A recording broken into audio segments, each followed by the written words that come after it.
figured I'd talk about another Ari Aster movie, Midsommer. This time I guess you're going to stare at my steering wheel.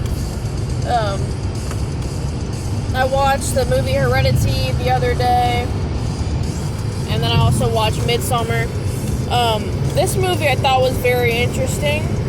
For a 2.5 hour movie, I'm surprised that it didn't get boring, or that it was, as good as it was. It kind of portrayed, like, a cult as not being that bad. I mean, obviously bad, and I could see how it was fucking crazy, and, not exactly whatever, but it was interesting, their mentality. So it starts out with this girl. She's already needy as fuck, and she has a boyfriend that's kind of an asshole, kind of just gonna fucking dump her anyway. She's always worried about her family and whatever, which it kind of, portrays him like, oh, she's just fucking crazy, but no, she's, like, legit, like, worried about her family. So, I mean, that sucks that she had to, but, I mean, obviously she did for a good reason. She wasn't just being paranoid. I mean, the sister fucking tied hoses to her fucking face in her parents' bedroom and killed them all with fucking the carbon monoxide. So, I mean, she was fucking worried and paranoid and clingy for a reason. She obviously had a fucked up childhood in some way if that whole shit happened.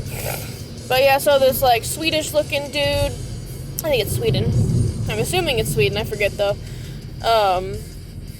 He takes them all there. She kind of gets invited because he thinks she won't go, but I mean, I don't know if it's good or bad that she went, end up seeing the whole movie.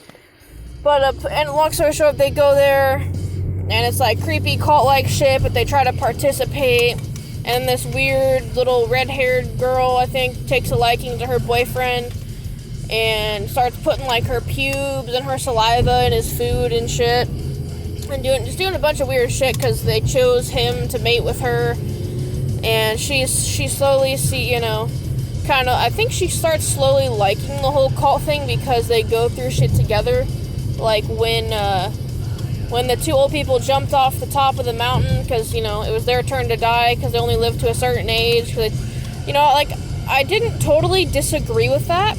Like, I'd rather kind of do something, I probably wouldn't do it. Being old, I kind of rather, whatever. But given the choice to be fully mentally there and whatever, and take my own life and kind of give it up to something, and or people, or, like, a community, I think that's pretty admirable, versus fucking rotting away in a nursing home, or whatever you want to say.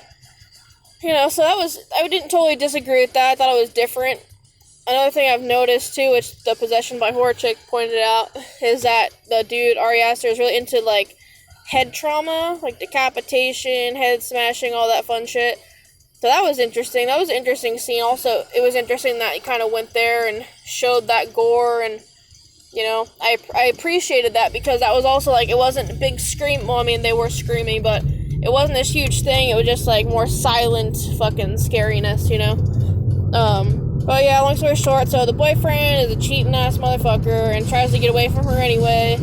Ends up fucking this bitch in a group full of women, which is, like, really odd, and they, like, sing to them, and it's just, like, a really uncomfortable, obviously culty situation. And she finds out after she's all fucked up and whatever, and becomes, like, their May Queen to kind of distract her from the whole situation, what's going on. And then basically they fucking sacrifice the dude, and she kind of just stays there and joins the cult, because she finally found the fucked up little family that she's been missing this whole time. So I thought that was kind of interesting. It was kind of it was a good ending. There's a lot of twists and turns, so I'm not going to be able to describe all of them, but definitely worth watching.